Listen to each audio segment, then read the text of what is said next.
Hi everyone. Today I'm going to tell you about my Arabica coffee plants.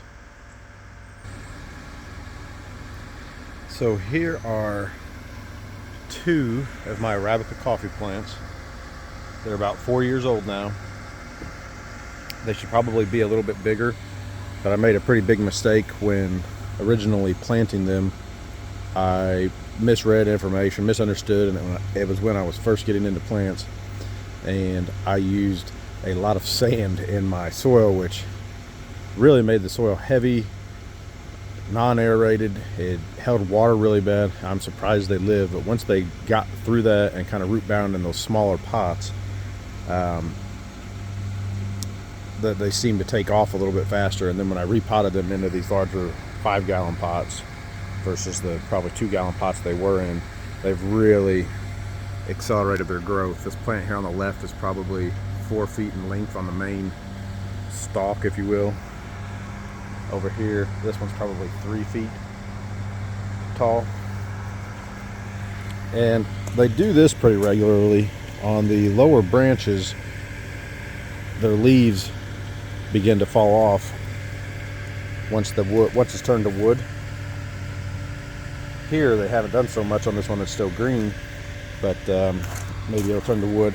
And what happens usually is after maybe like this branch here has turned to wood, it's green growth down here, but once the base of it turned to wood, that's when these flower buds started to show up down the trunk or down the branch. And I would say there's probably 10 or so on that branch right there. And what'll happen is these flowers will open, they'll be white, and they don't bloom for that long. They wilt up pretty quickly. So once they're fertilized, that's where the coffee bean will set in. One thing to remember about these plants, if you bring them inside or have kids that like to chew on stuff, I believe the leaves are toxic. So keep that in mind.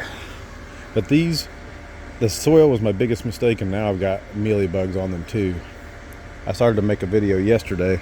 Oh, here we go. That's what I wanted to show you. Look at the size of these dang mealybugs.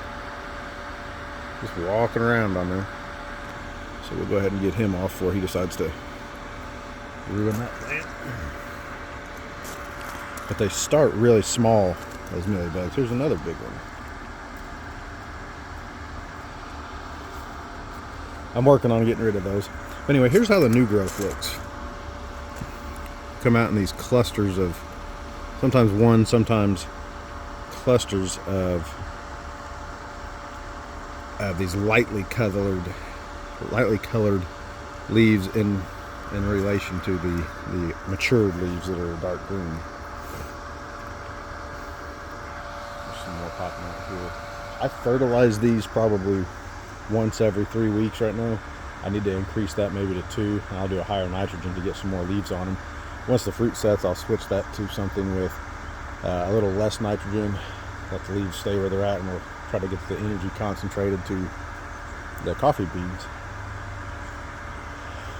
And maybe I'll get enough coffee beans this year to have a cup or 2 of coffee, but I'll show that in a different video where we're going to roast it and use the espresso maker and everything to make coffee.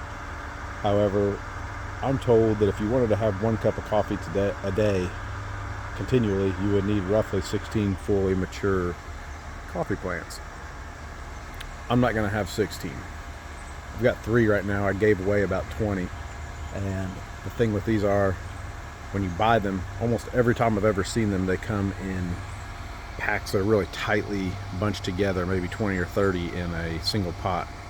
So if you want them to actually grow and prosper, you've got to break those apart and have only 1 per pot.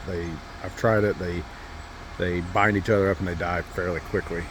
So now I'm going to show you to a smaller one that I have not moved to a larger pot and did not have inside of my overwintering plant box that I've shown you on some previous videos. So let's go take a look at that. Here's a smaller one that's about 18 inches tall. It's really healthy in comparison, but this soil down here is still the old high sand content. It's really thick, really heavy. It's hard for the roots to spread through it and get the nutrients the plant needs. So I really need to repot this. This one does not have any flowers on it at this point, and I wouldn't expect it to, as small as it is. But I'll get it out of here and show you once I have it repotted what it looks like. But it does have new growth popping up or sprouting. Mealybugs haven't attacked this one quite as bad as the others. I will get rid of them with some neem oil, and I'll show you that too in a future video. But anyway, we have some more videos we're going to show you, videos where we'll have some special guests. So stay tuned and like and subscribe. Thank you.